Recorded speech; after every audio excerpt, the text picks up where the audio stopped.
ഏഴാം ഭാവാധിപൻ ശശിമംഗള യോഗത്തിൽ നിൽക്കുമ്പോൾ അതൊരു പരസ്ത്രീ ബന്ധം ഉണ്ടാവും എന്നാണ് പറയുന്നത്. പിന്നെ അതുപോലെ ശുക്രൻ്റെ അവസ്ഥ, വിവാഹത്തിന് ഏറ്റവും കൂടുതൽ നോക്കേണ്ടത് ശുക്രൻ്റെ അവസ്ഥ. പുരുഷന്മാരുടെ ശുക്രന് ബലമില്ലെങ്കിൽ അവർക്ക് ദാമ്പത്യ ജീവിതം നയിക്കാൻ പറ്റില്ല.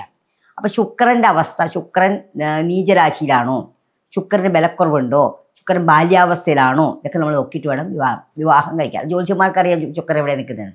അപ്പം അങ്ങനെ ആ ശുക്രൻ്റെ ആ പവർ നോക്കിയിട്ട് വേണം വിവാഹത്തിലേക്ക് നമ്മൾ പറയും. ശുക്രനാണ് ഈ വിവാഹത്തിൻ്റെയൊക്കെ കാര്യങ്ങൾ.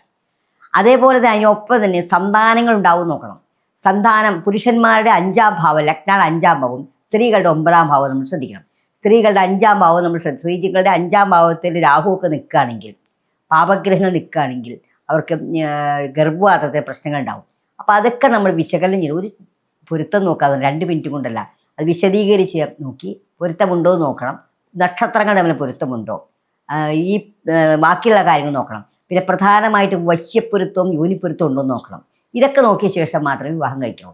പിന്നെ എന്തുകൊണ്ടാണ് ഈ ജാതകം നോക്കേണ്ടത് എന്ന് പറഞ്ഞു കഴിഞ്ഞാൽ, ഇപ്പം കുറേ ജാതകം നോക്കിക്കഴിയുമ്പോൾ അതിലൊന്നും പറ്റാതാവുമ്പോൾ എന്തെങ്കിലും ആവട്ടെ എന്ന് ചേർക്കുന്ന ആൾക്കാരില്ല, തെറ്റാതെ.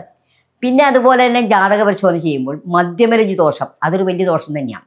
മധ്യമരഞ്ജി ദോഷം എന്ന് പറഞ്ഞാൽ ഭരണീപുരം പൂരാടം, അനിഴം പൂയം ഉത്രട്ടാതി, മകീരം അവിട്ടം ചിത്തിര, ഈ നക്ഷത്രങ്ങൾ പരസ്പര വിവാഹം കഴിക്കാൻ പാടില്ല.